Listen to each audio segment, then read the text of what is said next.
मंत्रिमंडल के मेरे सहयोगी डॉक्टर जितेंद्र सिंह, श्री पी.के. मिश्रा जी, श्री राजीव गौबा जी, श्री श्रीनिवासन जी और इस कार्यक्रम में जुड़े सभी कर्मयोगी साथियों, देवी और सज्जनों, आप सभी को सिविल सेवा दिवस की बहुत बहुत शुभकामनाएं। इस साल का सिविल सर्विस डे बहुत ज्यादा महत्वपूर्ण है। ये एक ऐसा समय है जब देश ने अपनी आजादी के 75 वर्ष पूरे किए हैं। एक ऐसा समय है जब देश ने अगले 25 वर्षों के विराट विशाल लक्ष्यों को प्राप्त करने के लिए तेजी से कदम बढ़ाना शुरू किया है। देश को आजादी के इस अमृत काल तक लाने में उन अधिकारियों की बड़ी भूमिका रही जो 15, 20, 25 साल पहले इस सेवा में आए। अब आजादी के इस अमृत काल में उन युवा अधिकारियों की भूमिका सबसे बड़ी है जो अगले 15, 20, 25 साल इस सेवा में रहने वाले हैं। इसलिए मैं आज भारत के हर सिविल सेवा अधिकारी से यही कहूंगा कि आप बहुत भाग्यशाली हैं।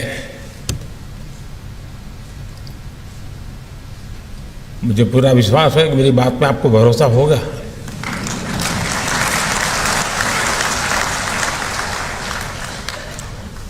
हो सकता है कुछ लोग न भी मानते हो कि वो भाग्यशाली नहीं है। अपनी अपनी सोच, हर किसी को मुबारक। आपको इस कालखंड में देश की सेवा करने का मौका मिला है। आजादी के अमृत काल में देश के स्वाधीनता सेनानियों के सपनों को पूरा करने का दायित्व हम सभी पर है।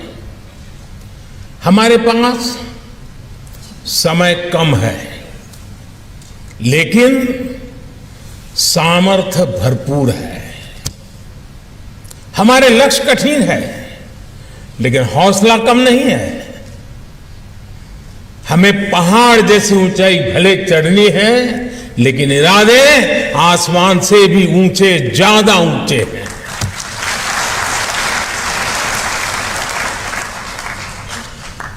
पिछले 9 वर्षों में भारत आज जहां पहुंचा है, उसने हमारे देश को बहुत ऊंची छलांग के लिए तैयार कर दिया है। मैं अक्सर कहता हूं कि देश में ब्यूरोक्रेसी वही है, अधिकारी कर्मचारी वही है, लेकिन परिणाम बदल गए हैं। पिछले 9 वर्षों में भारत अगर विश्व पटल पर एक विशिष्ट भूमिका में आया है, तो इसमें आप सबका सहयोग बड़ा महत्वपूर्ण रहा है।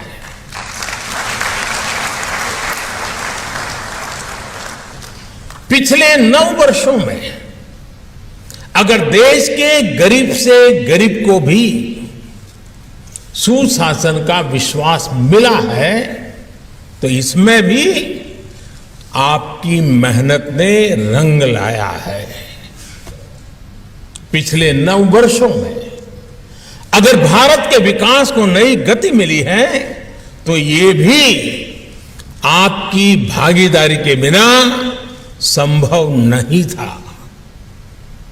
कोरोना के महासंकट के बावजूद आज भारत दुनिया की 5वीं सबसे बड़ी अर्थव्यवस्था है।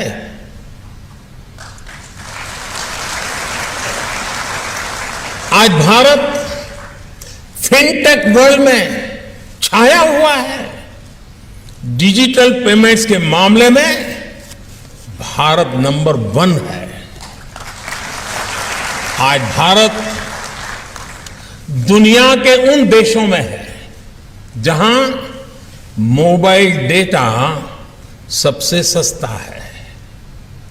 आज भारत में दुनिया का तीसरा सबसे बड़ा स्टार्टअप इकोसिस्टम है। आज देश की ग्रामीण अर्थव्यवस्था बहुत बड़े परिवर्तन के दौर से गुजर रही है। 2014 के मुकाबले आज देश में 10 गुना ज्यादा तेजी से रेल लाइनों का इलेक्ट्रिफिकेशन हो रहा है। 10 टाइम 2014 के मुकाबले आज देश में 2 गुनी रफ्तार से नेशनल हाईवेज का निर्माण हो रहा है। 2014 के मुकाबले आज देश के पोर्ट्स में कैपेसिटी ऑगमेंटेशन लगभग 2 गुना हो चुका है। 2014 के मुकाबले आज देश में एयरपोर्ट्स की संख्या भी 2 गुना से ज्यादा हो चुकी है। आज यहां जो पुरस्कार दिए गए हैं वो देश की सफलता में आपकी इसी भागीदारी को प्रमाणित करते हैं, आपके सेवा भाव को परिलक्षित करते हैं। मैं सभी पुरस्कृत साथियों को फिर एक बार बहुत बहुत बधाई देता हूं।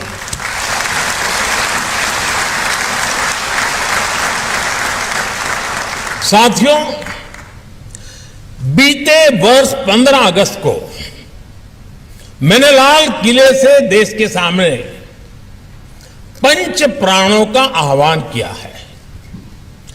विकसित भारत के निर्माण का विराट लक्ष्य हो, गुलामी की हर सोच से मुक्ति हो, भारत की विरासत पर गर्व की भावना हो, देश की एकता एकजुटता को निरंतर सशक्त करना हो और अपने कर्तव्यों को सर्वोपरि रखना हो।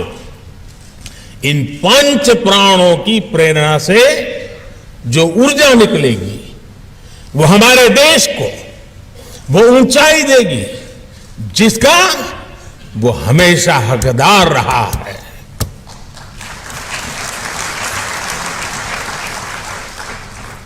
मुझे देखकर भी अच्छा लगा कि आप सभी ने इस वर्ष सिविल सेवा दिवस की थीम का भी विकसित भारत रखी है। विकसित भारत के निर्माण के पीछे क्या सोच है, ये उस पुस्तक में भी झलकता है जिसका अभी विमोचन हुआ है। विकसित भारत सिर्फ आधुनिक इंफ्रास्ट्रक्चर या आधुनिक निर्माण तक सीमित नहीं है।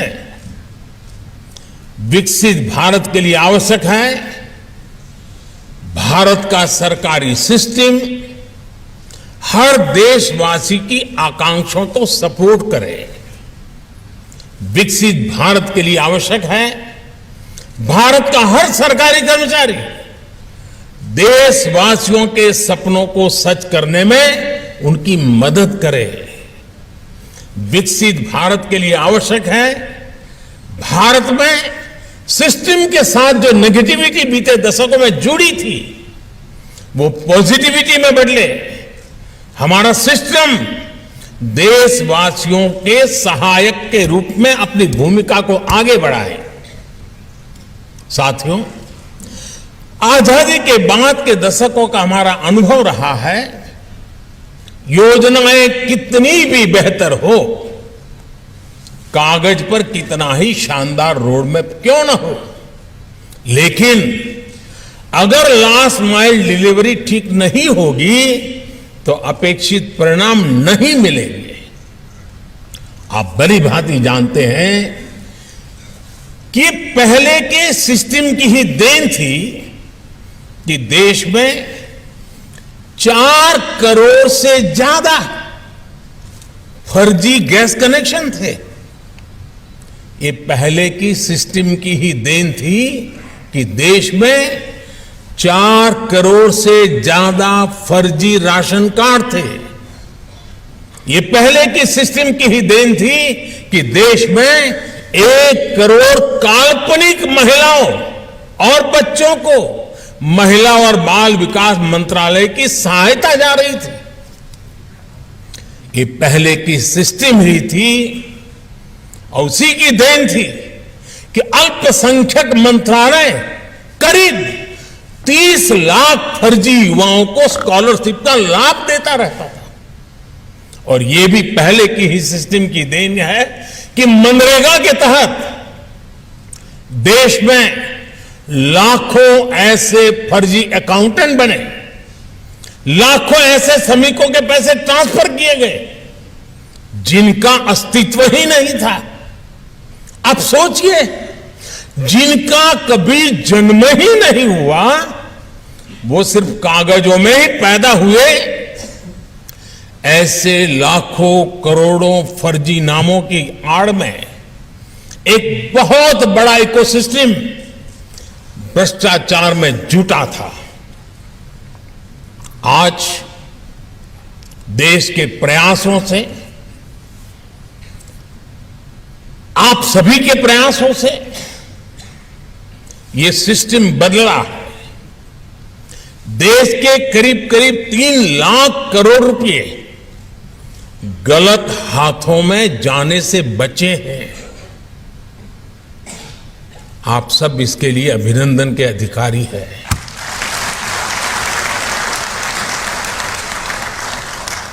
आज ये पैसे गरीबों की भलाई के काम आ रहे हैं, उनका जीवन आसान बना रहे हैं। साथियों, जब समय सीमित हो तो यह तय करना बहुत महत्वपूर्ण हो जाता है कि हमारी दिशा क्या होगी, हमारी कार्यशैली क्या होगी। आज चुनौती यह नहीं है कि आप कितने एफिशिएंट हैं, बल्कि चुनौती ये तय करने में है कि जहां जो डेफिशिएंसी है वो कैसे दूर होगी। अगर हमारी दिशा सही होगी तो एफिशिएंसी की स्ट्रेंथ बढ़ेगी और हम आगे बढ़ेंगे। लेकिन अगर डेफिशिएंसी होगी तो हमें वो परिणाम नहीं मिलेंगे जिसके लिए हम प्रयास कर रहे थे। आप याद करिए, पहले डेफिशिएंसी की आड़ में हर सेक्टर की छोटी से छोटी चीज को कंट्रोल करने के तरीके बनाए जाते थे। लेकिन आज वही डेफिशिएंसी एफिशिएंसी में बदली है। आज वही एफिशिएंसी पॉलिसी से जुड़ी छोटी सी छोटी बाधाओं को पहचान कर रही है ताकि उन्हें हटाया जा सके। पहले ये सोच थी कि सरकार सब कुछ करेगी, लेकिन अब सोच ये है कि सरकार सबके लिए करेगी।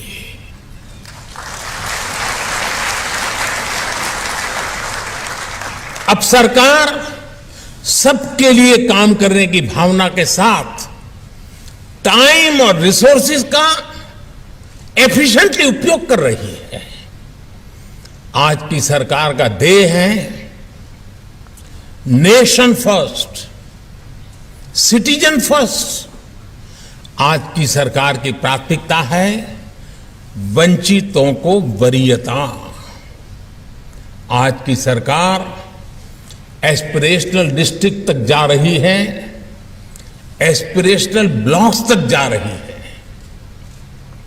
आज की सरकार देश के सीमावर्ती गांवों को आखिरी गांव न मानकर उन्हें फर्स्ट विलेज मानते हुए काम कर रही है। वाइब्रेंट विलेज योजना चला रही है। ये बीते वर्षों में हमारी सरकार की बहुत बड़ी पहचान रही है। लेकिन हमें एक और बात हमेशा ध्यान रखनी है, 100% सैचुरेशन के लिए हमें इससे भी अधिक मेहनत की, इनोवेटिव समाधानों की पल पल जरूरत पड़ेगी। अब जैसे डिजिटल इंडिया का इतना व्यापक इंफ्रास्ट्रक्चर हमारे पास उपलब्ध है, इतना बड़ा डेटा सेट हमारे पास है, लेकिन अभी भी हम देखते हैं कि हर विभाग अपने अपने हिसाब से वही जानकारी, वही दस्तावेज मांगता है जो पहले से ही किसी न किसी डेटाबेस में मौजूद है। प्रशासन का बहुत बड़ा समय एनओसी, प्रमाण पत्र, क्लियरेंस, इन्हीं सब कामों में चला जाता है।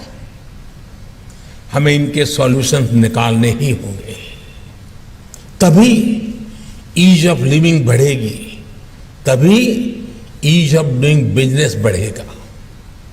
मैं आपको पीएम गति शक्ति नेशनल मास्टर प्लान का भी उदाहरण देना चाहता हूं। इसके तहत हर प्रकार के इंफ्रास्ट्रक्चर से जुड़े डेटा लेयर्स एक ही प्लेटफॉर्म पर उपलब्ध है।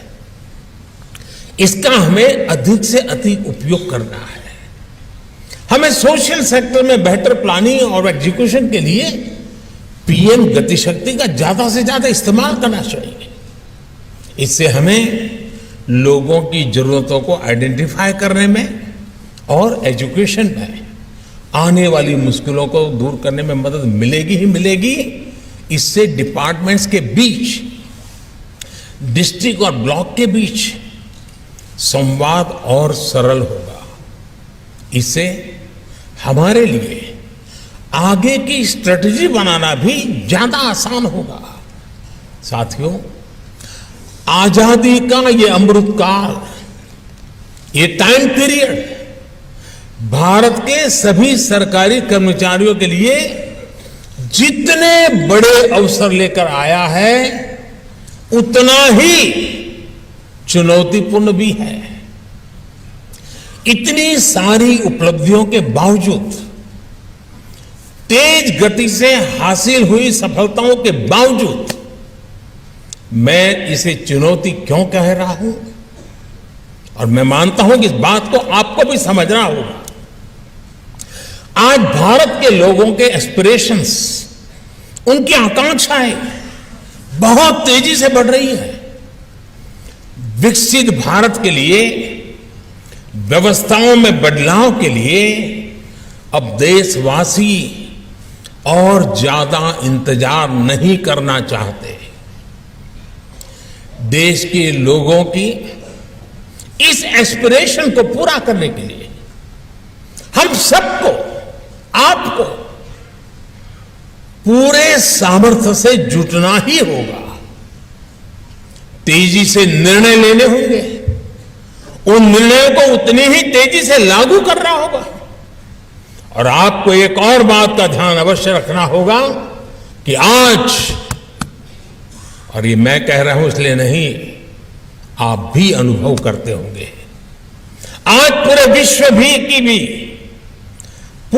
विश्व की भी भारत से अपेक्षाएं बहुत ज्यादा बढ़ गई हैं।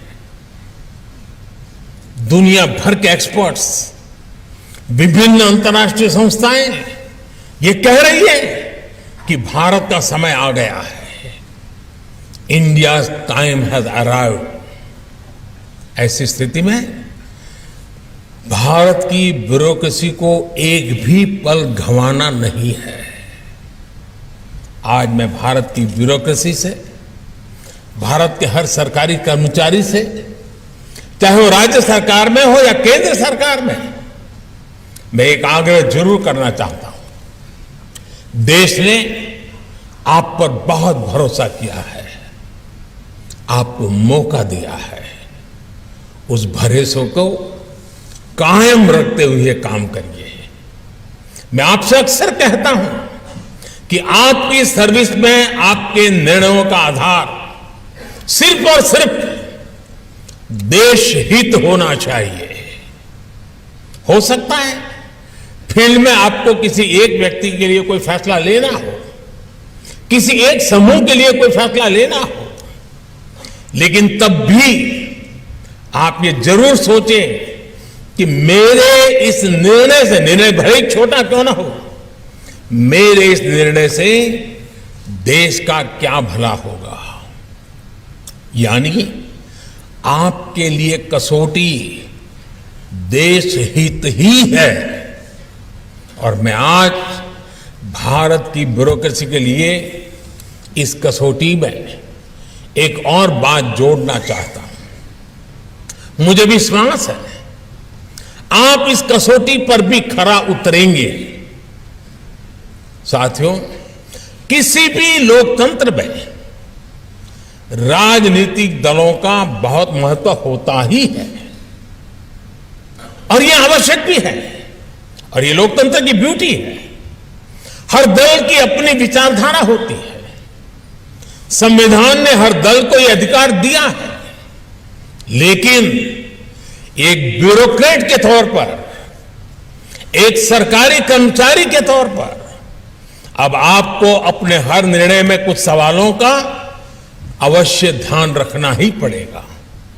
जो राजनीतिक दल सत्ता में आया है वो टैक्स पेयर्स मनी का इस्तेमाल अपने दल के हित के लिए कर रहा है या देश के हित के लिए कर रहा है, उसका उपयोग कहां हो रहा है ये आप लोगों को देखना ही होगा। दोस्तों,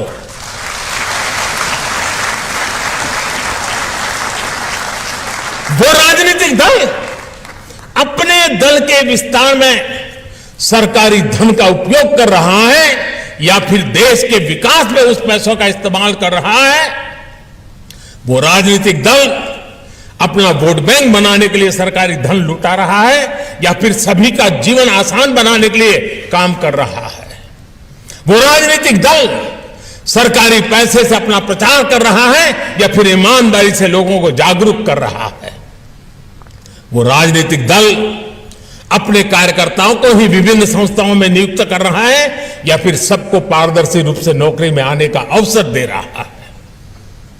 वो राजनीतिक दल नीतियों में इसलिए तो फेरबदल नहीं कर रहा ताकि उसकी आकाओं की काली कमाई के नए रास्ते बने। आप अपने हर फैसले से पहले इन सवालों के बारे में जरूर सोचें। सरदार पटेल जिस ब्यूरोक्रेसी को स्टील फ्रेम ऑफ इंडिया कहा करते थे, उसी ब्यूरोक्रेसी को उनकी अपेक्षाओं पर भी खरा उतरना है, क्योंकि अब अगर ब्यूरोक्रेसी से चूक हुई तो देश का धन लुट जाएगा, टैक्स पेयर्स मनी तबाह हो जाएगा, देश के युवाओं के सपने चकनाचूर हो जाएंगे।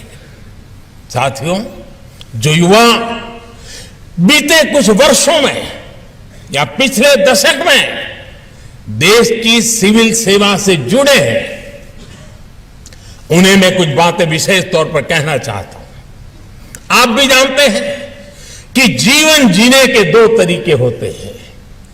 पहला, गेटिंग थिंग्स डन, और दूसरा, लेटिंग थिंग्स हैपन। पहला एक्टिव एटीट्यूड है और दूसरा पैसिव एटीट्यूड का प्रतिबिंब है। पहले तरीके से जीने वाले व्यक्ति की सोच होती है कि हां, बदलाव आ सकता है। दूसरे तरीके में विश्वास करने वाला व्यक्ति कहता है, ठीक है, रहने दो, सब ऐसे ही चलता है, पहले से भी चलता है, आगे भी चलता रहेगा, वो तो अपने आप हो जाएगा, ठीक हो जाएगा। गेटिंग थिंग्स डन, ये यकीन रखने वाले आगे बढ़कर जिम्मेदारी लेते हैं। जब उन्हें टीम में काम करने का अवसर मिलता है तो वो हर काम का ड्राइविंग फोर्स बन जाते हैं। लोगों के जीवन में बदलाव लाने की ऐसी ज्वलंत इच्छा से ही आप एक ऐसी विरासत छोड़ जाएंगे जिसे लोग याद करेंगे। आपको ये भी याद रखना होगा कि एक अफसर के रूप में आपकी सफलता इस बात से नहीं आंकी जाएगी कि आपने अपने लिए क्या हासिल किया। आपकी सफलता का आकलन इस बात से होगा कि आपके काम से, आपके कैरियर से दूसरों का जीवन कितना बदला है। जिनका जीवन बदलने की जिम्मेदारी आपके पास थी, वे लोग आपके बारे में क्या सोचते हैं। इसलिए आपको ये हमेशा याद रखना है, good governance is the key. जब पीपल सेंट्रिक गवर्नेंस होती है, जब डेवलपमेंट ओरिएंटेड गवर्नेंस होती है, तो वो समस्याओं का समाधान भी करती है और बेहतर रिजल्ट भी देती है। गुड गवर्नेंस में जनता के प्रति जवाबदेही होती है।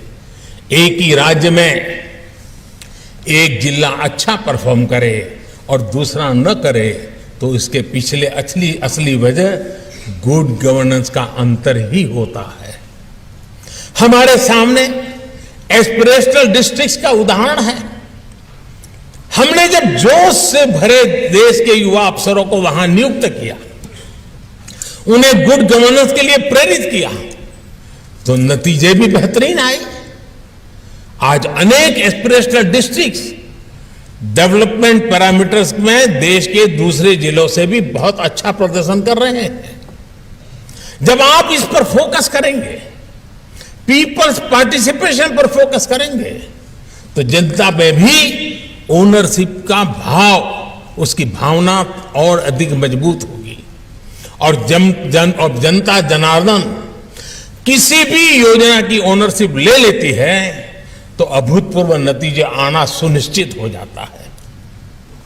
आप स्वच्छ भारत अभियान देख लीजिए, अमृत सरोवर अभियान देख लीजिए, जल जीवन मिशन देख लीजिए। इनकी सफलता का बड़ा आधार जनता द्वारा ली गई ओनरशिप है। साथियों, मुझे बताया गया है कि आप अपने जिले की आकांक्षाओं को ध्यान में रखते हुए एक डिस्ट्रिक्ट विजन एट 100 तैयार कर रहे हैं। ऐसा ही विजन पंचायत स्तर तक होना चाहिए। अपनी ग्राम पंचायत, अपने ब्लॉक, अपने डिस्ट्रिक्ट, अपने राज्य में हमें किन सेक्टर्स पर फोकस करना है, इन्वेस्टमेंट को आकर्षित करने के लिए कौन कौन से बदलाव करने हैं, हमारे जिले, ब्लॉक या पंचायत में कौन से प्रोडक्ट्स हैं जिन्हें हम एक्सपोर्ट कर सकते हैं या उस स्तर तक ले जा सकते हैं। इनको लेकर एक स्पष्ट विजन हमारे पास होना चाहिए। आप अपने क्षेत्र में स्थानीय उत्पादों को बढ़ावा देने के लिए एमएसएमई और स्वयं सहायता समूहों के बीच कड़ियों को जोड़ सकते हैं। आप सभी के लिए लोकल टैलेंट को प्रोत्साहित करना, लोकल एंटरप्रेन्योरशिप को सपोर्ट करना, स्टार्टअप कल्चर को बढ़ावा देना, मैं समझता हूं कि यह समय की मांग है। साथियों, हेड ऑफ द गवर्नमेंट रहते हुए मुझे 20 साल से भी ज्यादा समय हो चुका है। आप में से कई लोग बरसों से मेरे साथ काम कर रहे हैं और मैं तो कहूंगा मेरा सौभाग्य है कि आप जैसे साथियों के साथ मुझे काम करने का अवसर मिला है। आप जानते हैं कि मैंने हमेशा कैपेसिटी बिल्डिंग पर कितना जोर दिया है। मुझे खुशी है कि आज आप सब सिविल सर्वेंट के बीच मिशन कर्मयोगी एक बड़ा अभियान बन चुका है। मिशन कर्मयोगी का मकसद है सिविल सर्वेंट्स के फुल पोटेंशियल का उपयोग करना। कैपेसिटी बिल्डिंग कमीशन इस अभियान को पूरी मजबूती से आगे बढ़ा रहा है। मेरा यह भी मानना है कि ट्रेनिंग और लर्निंग कुछ महीनों की औपचारिकता बनकर नहीं रहनी चाहिए। इसलिए ट्रेनिंग और लर्निंग से जुड़ा क्वालिटी मटेरियल हर जगह हर समय उपलब्ध हो, इसके लिए आई गॉट प्लेटफॉर्म बनाया गया है। अब सभी नए रिक्रूट्स को आई गॉट पर कर्मयोगी प्रारंभ के ओरिएंटेशन मॉड्यूल के साथ भी ट्रेन किया जा रहा है। साथियों, बीते वर्षों में सरकार ने ब्यूरोक्रेसी को एक और बंधन से मुक्ति दिलाई है। ये बंधन का प्रोटोकॉल और हायरार्की का बंधन। आप जानते हैं कि हायरार्की के बंधनों को तोड़ने की शुरुआत भी मैंने खुद की है। मैं लगातार सेक्रेटरी से लेकर के असिस्टेंट सेक्रेटरी तक से मिलता हूं। मैं ट्रेनी अफसरों के साथ मुलाकात करता हूं। हमने डिपार्टमेंट के भीतर हर किसी की भागीदारी बढ़ाने के लिए, नए आइडियाज के लिए केंद्र सरकार में भी चिंतन शिविर को बढ़ावा दिया है। हमारे प्रयासों से एक और बड़ा बदलाव आया है। पहले वर्षों तक राज्यों में रहने के बाद ही अधिकारियों को डेपुटेशन पर केंद्र सरकार में काम करने का अनुभव मिलता था। ये किसी से और किसी ने नहीं सोचा होगा कि अगर इन अधिकारियों के पास केंद्र सरकार में काम का अनुभव ही नहीं होता तो वो केंद्र के प्रोग्राम्स को जमीन पर लागू कैसे करेंगे। हमने असिस्टेंट सेक्रेटरी प्रोग्राम के जरिए इस गैप को भी भरने का प्रयास किया। अब युवा आईएएस अपने कैरियर की शुरुआत में ही केंद्र सरकार में काम करने का, उनके अनुभव लेने का मौका मिलता है। सीनियर मोस्ट लोगों के साथ उसको कुछ सीखने को मिलता है। हमें इस तरह के इनोवेशंस को आगे बढ़ाना है। इन प्रयासों को परिणामों के लिए और शिखर पर ले जाने के लिए निरंतर कोशिश करनी है। साथियों, विकसित भारत के लिए 25 वर्षों की अमृत यात्रा को देश ने कर्तव्य काल माना है। आजादी की शताब्दी, देश की स्वर्ण शताब्दी तब होगी जब हम कर्तव्यों को पहली प्राथमिकता देंगे।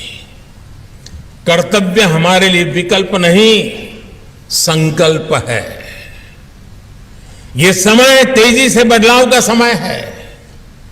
आपकी भूमिका भी आपके अधिकारों से नहीं, आपके कर्तव्यों और उनके पालन से तय होगी। नए भारत में देश के नागरिक की ताकत बढ़ी है, भारत की भी ताकत बढ़ी है। इस नए उभरते भारत में आपको अहम भूमिका निभाने का अवसर मिला है। आजादी के 100 साल बाद जब इतिहास आकलन करेगा तो आपके पास अवसर है कि उसमें एक प्रमुख नाम आपका भी हो। आप गर्व से ये कहें कि मैंने देश के लिए नई व्यवस्थाओं के सृजन में भूमिका निभाई है, व्यवस्थाओं को सुधारने में बड़ी भूमिका निभाई है। मुझे विश्वास है कि आप सभी राष्ट्र निर्माण में अपनी भूमिका को विस्तार देते रहेंगे। कैपेसिटी बिल्डिंग हर पल हमारी कोशिश रहनी चाहिए, खुद के लिए भी, साथियों के लिए भी और व्यवस्था के लिए भी। हमें उत्तरोत्तर नई ऊंचाइयों को पार करने की स्थितियों को प्राप्त करते ही रहना होगा। मुझे विश्वास है कि सिविल सर्विस डे ये वार्षिक रिचुअल नहीं है। ये सिविल सर्विस डे संकल्पों का समय है। ये सिविल सर्विस डे नए निर्णयों का समय है। निर्णयों को निर्धारित समय में कार्यान्वित करने का उत्साह और ऊर्जा से भरने का अवसर है। इस अवसर से एक नई ऊर्जा, नई प्रेरणा, नई शक्ति, नया सामर्थ्य, नया संकल्प यह लेकर के हम चलेंगे तो जिन सिद्धियों को प्राप्त करना चाहते हैं उन सिद्धियों को हम खुद छू करके देखेंगे। इसी विश्वास के साथ मेरी आपको